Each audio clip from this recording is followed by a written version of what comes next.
It's not the first thing I end up talking about. I think some people are still kind of weird about it. I don't initially say like, oh, I live in a bus. I had always thought about living in a vehicle when I was around 15 years old or so. I thought about modifying a van, and it was always in the back of my mind, and ended up meeting Rachel, and I had asked her if she wanted to move into a bus, and she said yes. So it happened pretty quickly, actually. We needed space, I needed a place to live.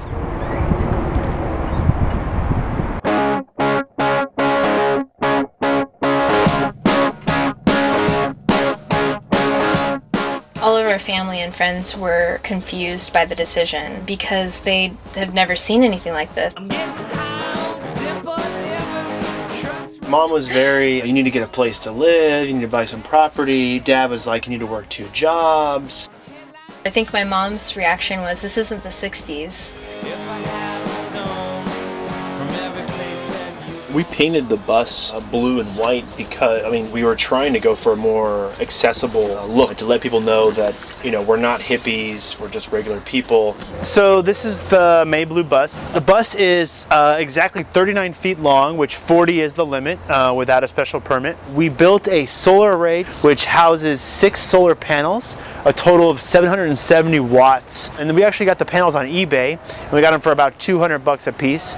This actually has like the truck style engine in the front, which makes it easier to work on, unlike a lot of the engines which are underneath the bus or in the rear of the bus. The vehicle is registered as an automobile. We're not registered as an RV yet, but we'd like to get RV status. RV status allows you homeowners' rights, but we're comfortable with our automobile status right now. Registration's cheap. I think we're paying like $100 and something a year for registration.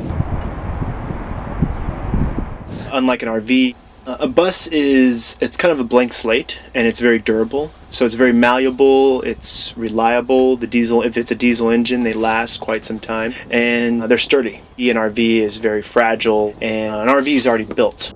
So this is the front room, this is the travel area. We have the driver's seat here. This front room was initially built for a friend of ours. We rented the room out to him for a very low price when the bus was first being built. We built him a loft bed, which is up here above the driver's seat, and it's about 7 feet long. And then we also built a travel area with 2 chairs where the table actually comes up to table height. And 2 people can sit here, or it can be a couch where 3 people can sit. And then we have it on these little hinges here. This is a guest bed as well. This travel area actually becomes a full-length 7-foot bed. This comes off. And this actually comes down like this. So we have foam in there, and the foam comes out. So generally, like if my father comes over, this is where he sleeps or something, when he's down visiting. Yeah. We couldn't just bring a lot of furniture into the place. We had to build pretty much most of the furniture by hand, and so that it would fit correctly in the space.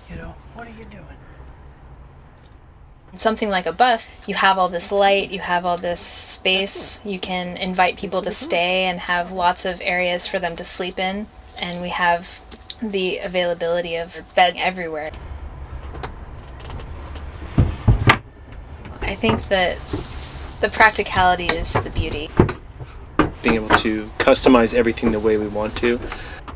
We set this up like this so that way when we're traveling down the highway, we can have guests up here and they can interact with the driver.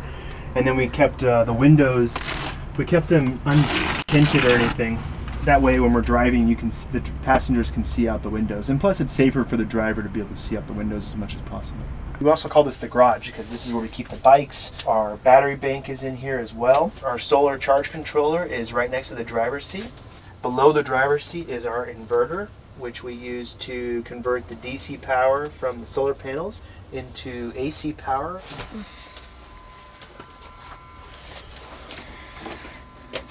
Okay. This is the bathroom. We put the bathroom in the center of the bus because we decided to incorporate the standing room of the bathroom and the hall. We wanted to create a direct line of vision also from the back of the bus all the way to the front. We paid, it was about $3,000 for the bus itself. We figured that the whole project was going to cost us around $12,000. I still don't think we're over that. So in the bathroom, we have a sink, we have a composting toilet, which evaporates the urine and breaks down the poo.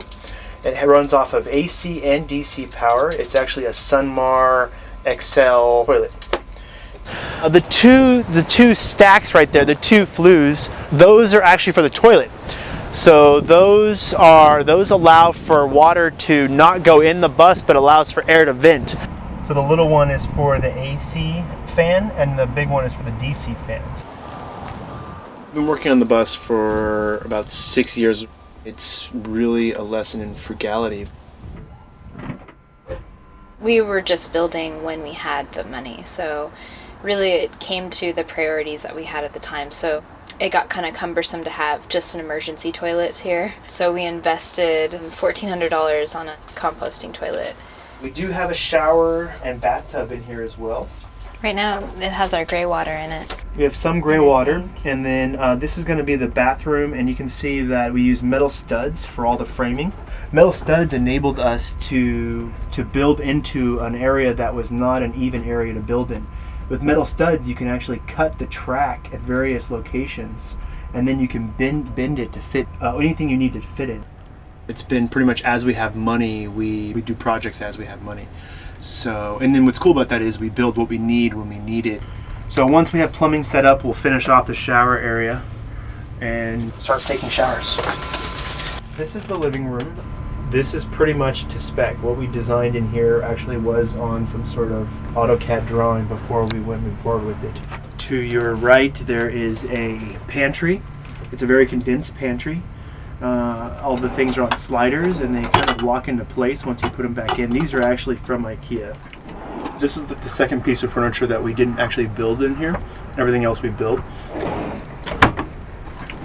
So here's our spice rack. So then the good thing about this for being in a vehicle is that the mechanism sucks the drawer back in. And we keep our fuel in here as well. And here's all the butane bottles. Rachel's sewing machine is down here. And then the pantry goes further back. In the rear here is where our electrical is. You can see the DC fuse box, yeah. And then we have the AC breaker box as well. And then this is where the trash is. Again, this is another IKEA design. This is the IKEA shoe cozy. Yeah, it really works well. We even have our gas lines coming in. We use propane gas, and the propane feeds our catalytic heater, and it's also going to feed our stove and our oven as well, which we do not have a stove and an oven quite yet. We use a butane camp stove. So this is how we use the butane. Burns really hot, so you don't actually need a lot of gas. Butane's great for people who live in RVs because it burns clean. We actually got this countertop for $5. It's an oak countertop for $5, which was great. We cut it to fit properly. Below is where we keep all of our dry goods, as well as pots and pans and dishes. Here is our solar fridge. I call it a solar fridge because it only runs off of 20 to 40 watts of power, and it actually makes ice cubes. Surprisingly enough, you can convert sunlight into ice cubes. So it's a great fridge. The freezer up here, it keeps everything nice and frozen. Sundancer is a company in Texas. They make solar freezers and refrigerators. This is their first upright, front-loading solar fridge and freezer combination that they came out with. The fridge itself cost us something like $1,200. It was very expensive. Yeah, this is our hand crank blender. We're very power conscious here because of our solar system, so anything we can do to alleviate our power needs is very helpful. Really what we're paying for is the efficiency of the items that we have. We want to live high tech, but we want to live with the lowest amount of energy possible. But it works. So this is where we eat, where we entertain. Initially the table went all the way to the wall, and the thought was to cut the table at some point and to create a leaf insert at the end of the table so that you can drop down and have a booth style seating. And that leaf drops down, and then basically we can seat about 4 or 5 people comfortably right now. We really did think a lot about how we were going to utilize the space. We've been able to not only live in a small space, but do all the things that we enjoy. There used to be a bookshelf here. The bookshelf just took up a lot of space, and generally you read one book at a time, and then you're stuck with a huge bookshelf doing nothing. And so we photographed all of our books, and we gave them all away. And any of the books that we still want to keep reading, we'll just download on Kindle or something like that. It's like sewing stuff. When we came together, we both had our own things that we wanted to bring into the space. And so we had to kind of weed that out and figure out what do we really need to have in here. We had to really look at our things, because when you have stuff, you end up buying new stuff and accumulating. All my fabric is in here. And after a while, you really need to take inventory of what you have and say to yourself, is this really something that I'm going to be using, or is it something that I need to part with? There's a lesson in frugality for sure. I didn't want to be someone who owns antique hutches and armoires, and I wanted to be able to pick up what I want to move. So the bedroom is here. We did basically, it's about it's a little smaller than a standard queen size bed. The foam is custom cut. We're using about 4 inches of foam right now, which you have to get used to. It's not for everyone's back. This is pretty much our little nest back here. So we have 2 rungs of clothing in here. Yeah. So behind the first rung is the second rung, and it's all like winter stuff. As you can see, it goes all the way back. It adds a little bit more. We can put a cushion here and read, or it's really nice to have it like a nest in here.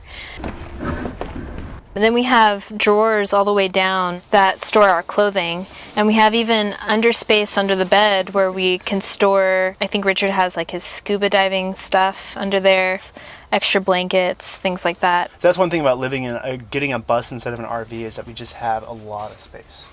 And then we have a table that raises up. I used to do my homework on. Richard put this in for me when I was in school. And it's a great thing. You can put your legs down here and have your computer up here, or a book, and it's really nice. When you're sick, it's really great. Exactly. So the second story, we used a Vanagon. We cut a Vanagon in half, and we added it to the second story. It took us a total of 2 days and a lot of hard work. We got it up there over the course of about 16 hours. 16 hours in one day. We got it up there and we dropped it down. We spent the next week riveting it and welding it to the top of the bus. And then our friend was a welder. He attached the Vanagon at 8 structural points. They're strong frame points on the Vanagon, and he attached them to the bus themselves. And then we came along and attached the right angle aluminum to the outside and the inside of the bus using rivets. And that thing's not going anywhere right now.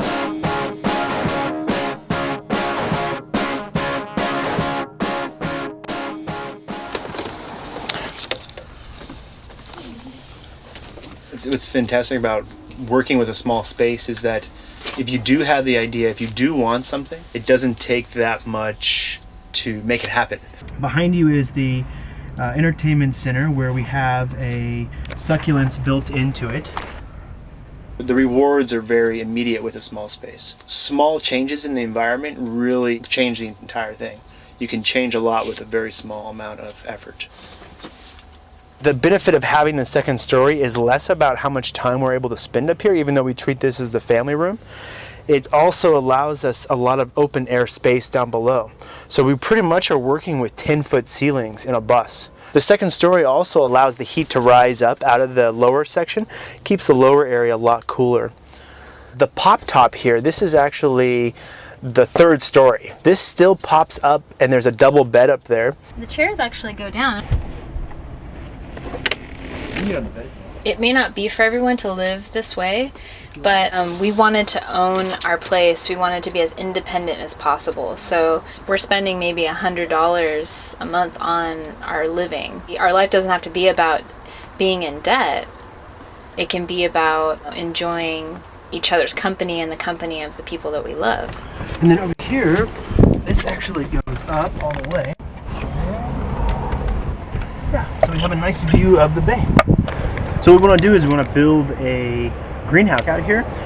Yeah, because it has to travel on the highway we're worried about the integrity of it. So we're looking at a lot of homes that are built in Florida or down in the south that deal with hurricanes, tornadoes. We're trying to mimic those for what would be a roadworthy greenhouse. So we watch movies up here. Yeah, this is the projector. It's called a Pico Projector, which is great for people who live in vehicles because it uses low power. Interestingly enough, I think once the economy took a downturn, I think people started having a more of an open view to people who live in vehicles and things like that, because everyone's like, how can I save on the bills? We've weathered the storm much better, I think, than most people have been able to, because we don't have the burden of rent or utilities. This hasn't been a sacrifice, it's been more of an enabler. It's a small, controlled environment. It's easier to manage. Well, I guess there's two sides of that. You have to clean up after yourself. When you make a mess, you have to clean up right away. Otherwise, the clutter can build up a lot quicker than in a big space.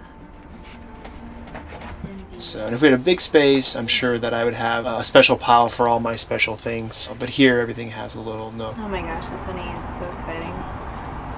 What it does is it helps you to appreciate what you have. That brings peace of mind.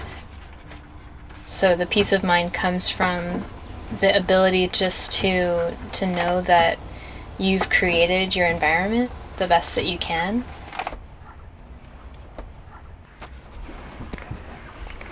It builds your imagination. It brings you back to a time when you're a child. And when you're a child, you're dreaming of the spaces that you live, the spaces that other people live in, and you have that feeling as an adult, but only if you've created that environment for yourself. Yeah, there's a lot of room. Alright. And we put this here so we can sit on, so I can read a book, you know. It's not only peace of mind, it's the ability to imagine your life and live it the way that you want to. People would be able to live this way, especially if they just decided, you know what, I think I just want to live the way I wanted to when I was a kid. So many of us dream about those things when we're children. So, What's that, building our own home? yeah, building a home or building a place to inhabit. Like forts, like you used to build forts when he was a kid. That's and, true. This is like a fort. Yeah.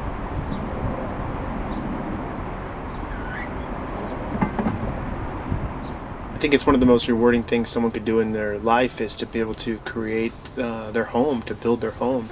It's one of the most rewarding things we could possibly do.